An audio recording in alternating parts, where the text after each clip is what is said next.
Europe 1 matin, Marc-Olivier Fogiel. Forcément sur Europe 1. La personnalité du jour, une véritable icône du rugby. À 33 ans, Sébastien Chabal est le sportif préféré des Français selon un sondage de l'équipe publié cet été. Hier, son club, le Racing Métro, s'est incliné à Castres. Il ne faisait pas partie du voyage, ce qui lui permet d'être présent ce matin à votre micro, Marc-Olivier. Bonjour Sébastien Chabal. Bonjour. Alors on vous présente plus 1m92 toujours. Toujours. 115 kilos toujours. À peu près. Toujours la barbe, toujours des épaules impressionnantes.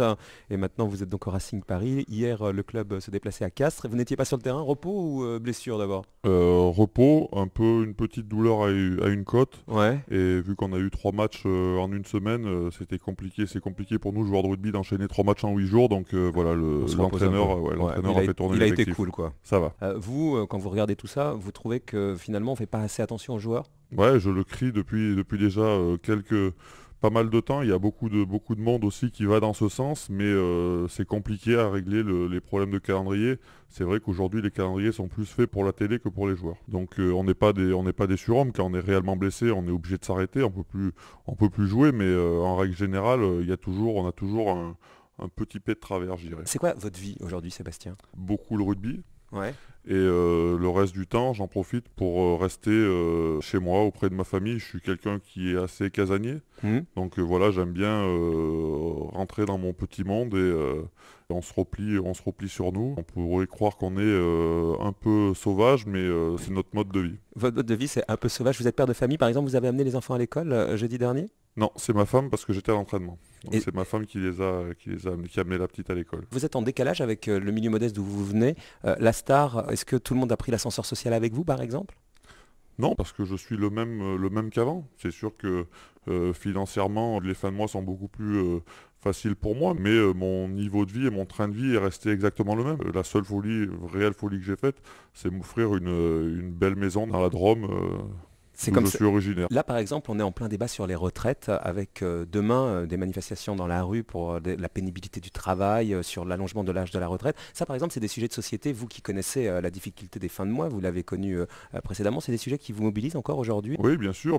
Je fais tous les mois une chronique. Voilà, je parle pas mal sur mon site internet de divers sujets, de choses qui m'interpellent. Et le sujet des retraites est un problème qui est grave en France. Il faut s'en soucier. Mais après, je crois que c'est un problème qui est très très compliqué.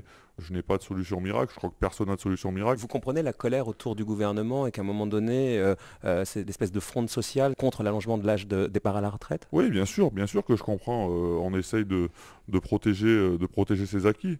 C'est humain et c'est naturel. Mais après, il y a cette histoire de pénibilité. C'est sûr que quand on est maçon ou quand on est derrière un bureau toute la journée, le travail n'est pas le même. Mais fondamentalement, il faudra travailler plus parce qu'on vit plus longtemps. Et les rugbyman, ils partent à la retraite à quel âge? Et les rugbyman, ils partent à la retraite autour de 35 ans.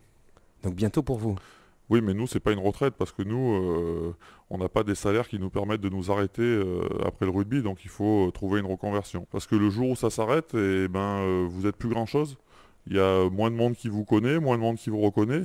Et si vous n'êtes pas préparé, sa vie après la vie de sportif de haut niveau, je crois que ça peut être très compliqué et que le moral peut en prendre un gros coup. C'est important d'y penser. C'est pas le cas des footballeurs, en revanche, quand ils sont à votre niveau, alors eux, ils sont blindés. Cette différence entre les footballeurs et les rugbyman d'un point de vue financier, vous le comprenez, vous, Sébastien Chabal?